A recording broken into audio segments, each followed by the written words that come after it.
Bonjour, alors nous avons tous remarqué qu'il y a de plus en plus de référendums et d'élections qui sont truqués actuellement sur Terre, et en Occident notamment.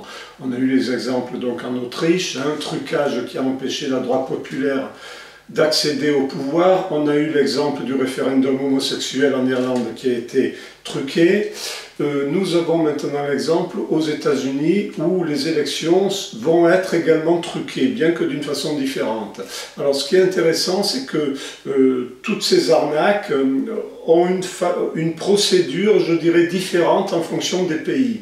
Alors je voudrais marquer la différence entre les trucages d'élections physiques et les trucages d'élections que je nommerais culturels ou subliminales. Alors, dans le trucage d'élections physiques, l'exemple le plus typique, ça a été le référendum sur le mariage contre Dieu et nature homosexuel en Irlande, où nous savons maintenant qu'il y a eu bourrage d'urnes, même s'ils ont essayé de garder le secret. Maintenant, on le sait, si on se donne la peine de rechercher, de faire des recherches, dans les médias anglo-saxons, c'est connu, il y a eu trucage. Alors, le bourrage d'urnes, c'est le trucage physique, on rajoute des bulletins fictifs dans les urnes. Donc ça, c'est le trucage physique. C'est aussi ce qui s'est passé en gros en Autriche.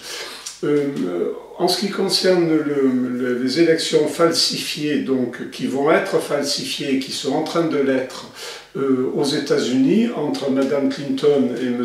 Trump, nous assistons à un trucage que je nommerais culturel et subliminal.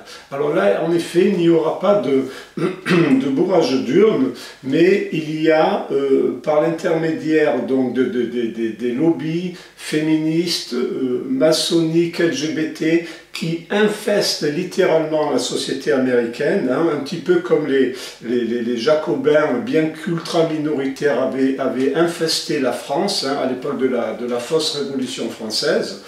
Donc ces lobbies infestent la société et créent une telle pression de groupe que l'individu moyen finit par, d'une façon ou d'une autre, parce que la pression devient telle, il finit par céder et par voter pour la bonne personne qui est déclarée bonne par la dictature culturelle subliminale.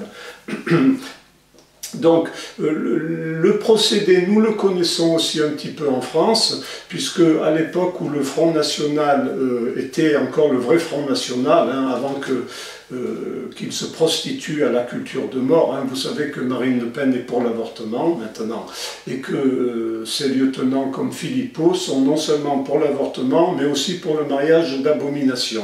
Mais à l'époque où il y avait Jean-Marie Le Pen, effectivement, avant les élections, et ça se passe, c'est exactement ce qui est en train de se passer aux États-Unis actuellement.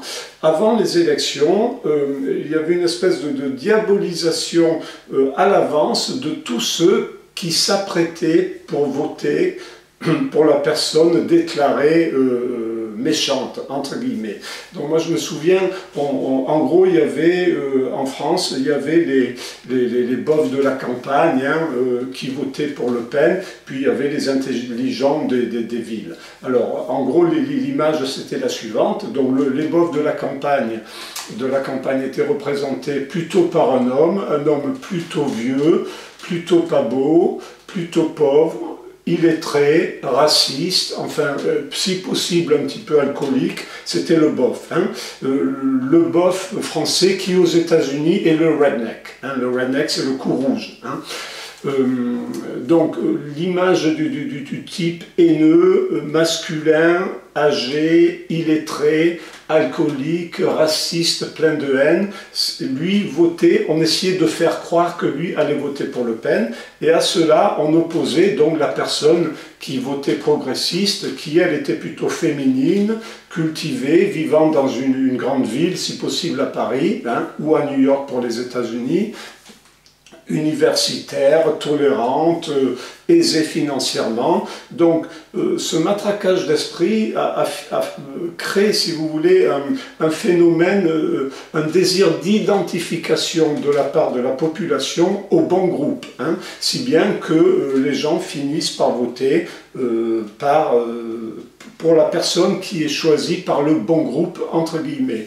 Alors on peut dire actuellement que donc l'individu en Occident ne vote plus pour une idée, hein, mais il vote par le désir de s'identifier avec le groupe des intelligents. Hein. Autrement dit, bon, c'est vrai qu'entre l'alcoolique illettré de la campagne ou le redneck et la personne jeune, belle, cultivée, riche, qui vit dans un beau loft à New York ou à Paris, inconsciemment, on préfère faire partie du bon camp. Donc ça, ce matraquage d'esprit crée une espèce de pression. En fait, c'est ça. Si tu veux pas être con, tu es obligé de voter progressiste, hein, c'est-à-dire pour la culture de mort. Si tu votes pour la vie, contre l'avortement, contre le mariage homosexuel, tu es un pourri de bof de la campagne, tu es un mec, tu es vieux, tu es illettré, tu es plein de haine, tu es raciste, etc. Donc ça, c'est l'image qui est véhiculée, hein, donc on l'a vu en France, mais actuellement aux États-Unis, et c'est vrai que ça fonctionne, hein, puisqu'on voit toutes les défections au niveau des républicains, de plus en plus de gens qui donc, y compris dans le camp républicain, qui se mettent à cracher sur Trump. Hein. Donc ça marche vraiment d'une façon excellente. Alors, en réalité, cette image donc on essaye de communiquer à la population est fausse, et je dirais que c'est même le contraire, puisque actuellement, pour résister donc à la culture de mort, hein, il faut plutôt avoir un très bon niveau intellectuel, il faut connaître l'histoire, il faut savoir que les républiques sont issues du coup de la République fondamentale, la République française a été issue du coup d'État jacobin, donc ça a été une arnaque. Il faut connaître, il faut donc être cultivé. Ce sont les gens cultivés qui ont les moyens de résister à la pression globale, hein, de la culture de mort, qui essaye de nous faire croire que si on est intelligent, on doit voter pour des gens comme Clinton, hein, ou Hollande ou Sarko & Co, ou bien on est un méchant. Hein. Donc pour lutter contre ça, il faut être au contraire très cultivé, et surtout, encore plus important, il faut avoir une foi religieuse, je dirais, en béton. Hein. C'est pour cela d'ailleurs que la dictature veut détruire les religions, hein, surtout le catholicisme, qui est la seule vraie religion, mais aussi dans une moindre mesure l'islam. Hein, car la foi religieuse, c'est vrai, c'est le rempart absolu, c'est le dernier rempart contre la pression du groupe et contre le lavage de cerveau subliminal, hein, auquel nous assistons aux États-Unis. Donc, il y a ces deux orientations différentes, hein, en ce qui concerne les trucages d'élection. En fait, c'est ça l'objet de mon propos.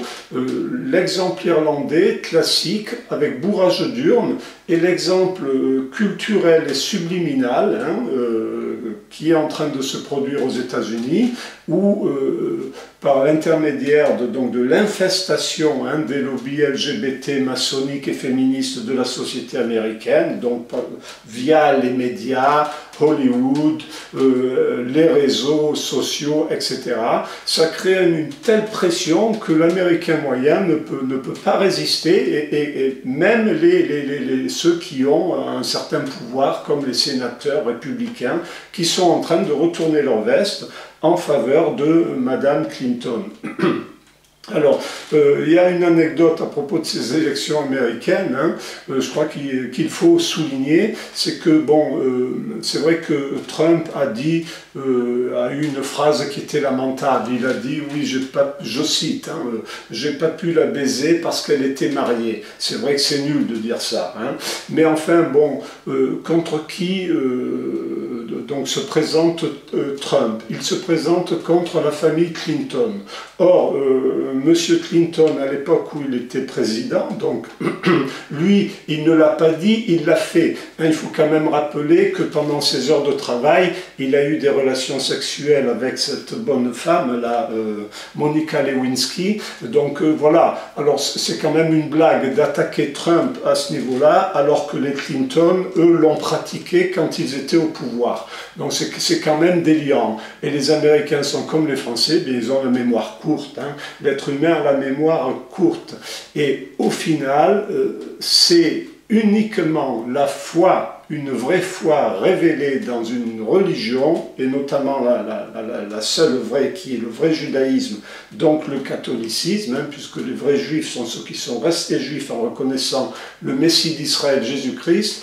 Donc, en toute dernière analyse, c'est la foi dans la Sainte Église catholique qui est le seul vrai rempart au lavage de cerveau universel qui est en train de se propager comme une immonde toile d'araignée, hein, actuellement sur Terre, par l'intermédiaire des lobbies féministo, LGBT, maçonniques.